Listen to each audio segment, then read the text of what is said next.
Hi, Trevor here, reflecting on life through music. Thank you for stopping by.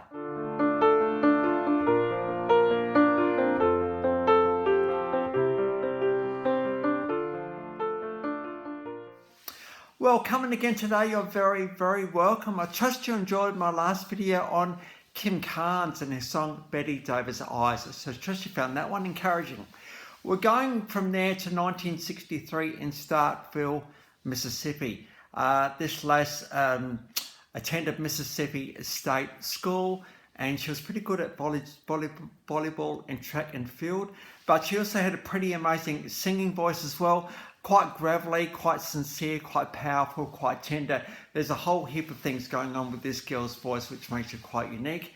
The girl we're talking about is Kim Hill. Now, you might remember a couple of videos ago I mentioned Reunion Records, Kathy Trocoli, and that label was formed to actually record her voice. What an incredible privilege that one was. Well, Kim Hill also got signed to Reunion Records and pretty much embarked on a pretty amazing career over the next, we're talking 20 odd years or so. In fact, between 1988 and 2011, she's had 12 studio albums, 3 compilation albums and 3 live albums and a few singles. And she, in her own kind of, I suppose, sensitive but slightly, I think, raw way that she does things at times, she really truly has been able to make some commentary about the human condition. And I think this is a good thing about the contemporary Christian music.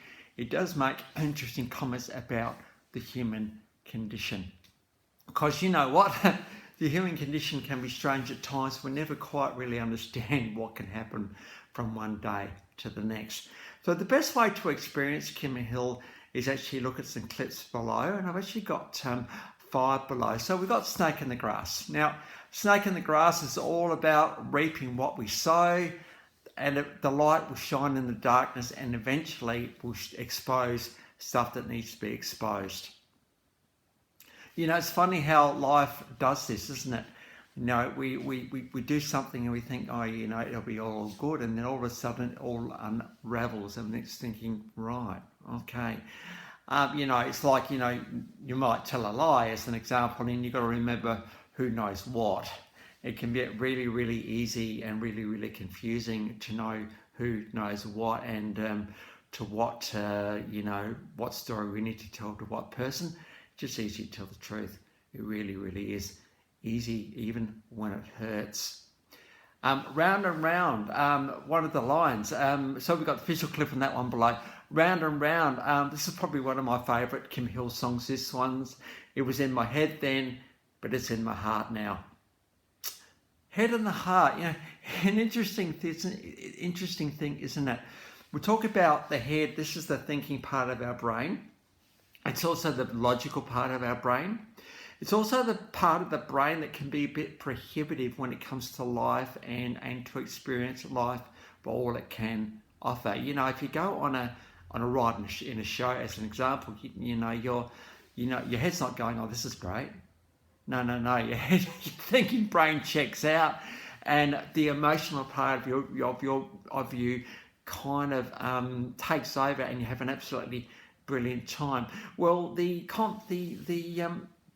suppose the thinking of heart, you know, we've gone past thinking to an absolute deep held conviction. It's a conviction that we have in our heart. And Kim would actually argue that the heart is the blessed place for conviction to actually lie. Head can only go so far.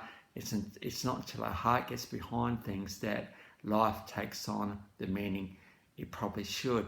And so we've got a live version of Round and Round below, probably one of my favourite songs of Kim Hill's. This one very much shows off her incredible vocal ability that she's got. She's got a bit of rock to her as well, and she really, really does get carried away with this live performance of Round and Round. We've also got the song Satisfied, a bit of a static clip on this one. You know, life can sort of cruise along and we never think what we're going to do, But you know, if life falls apart on you, Kim Hill would actually argue and say, well, sometimes it needs to ensure we're not satisfied, because you know what, there could be something better and something more than what we're experiencing currently. But if we're just going with the flow and things are a bit, yeah, whatever, you know, sometimes we need a bit of a jolt and a bit of a bolt to actually get us to think, well, actually, maybe there is something better to life than what I'm experiencing right now. And so whatever it's going to take to stop you from being satisfied, satisfaction in this context implies, you know, perhaps it's a negative experience. That is, we're putting up the stuff which could really make our life take off. So satisfied's a pretty amazing clip. Again, Kim Hill's got a pretty amazing way of dealing with lyrics. So I've got a static clip of that one. We've got also a static clip of mysterious ways, and this is all about God moving in mysterious ways. Now that particular line has been said many times of the year. God moves in mysterious ways.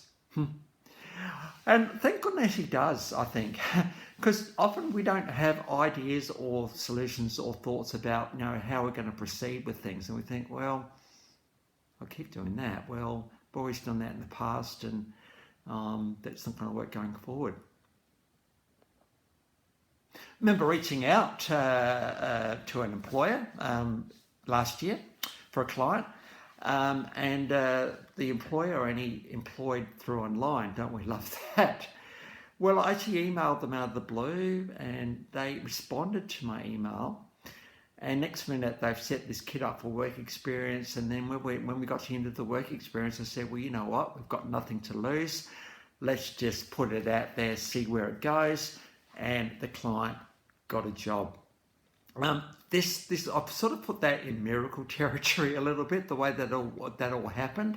But he did get a job, and he's still working there. And I think it comes down to the fact that sometimes there's things that we don't understand, things we think, wow, that was pretty amazing. I don't know how that happened, but it did. And I think there's God moving in mysterious ways. I think just leaves life open for the mystery of what can be bigger than ourselves. So I've got a static clip of that one. We then also got Beyond Her Tears, official clip of this one below. This is all about a gal learning from his mistakes and growing up and moving on and doing all the stuff you need to do to become a mature, well-rounded adult, learning from your mistakes. The last thing you want to do is not learn from your mistakes and just keep making them. The best thing we can do is to learn from our mistakes. So in the case of Beyond Her Tears, there has been heartache there, but she's used that to her advantage. And this is the beautiful thing about life. We can learn what we need to learn. So we've got an official clip of that one below. So as I said before, Kim Hill's well and truly put a bit of her mark on the music through her 1988 to 2011 career, 12 studio albums, 3 compilation albums, and 3 live albums. So the links to those 5 clips are in the description below. And I've also included my last video from Kim Carnes. If you want a recap on her, feel free. Well, if this is your first time to Life Reflections through Music, or you've come back for another one, how great to see everybody here. Well, that's it for today. Next time, we're going to get on to Kim Wilde. So until then, I'll catch you around. Bye for now.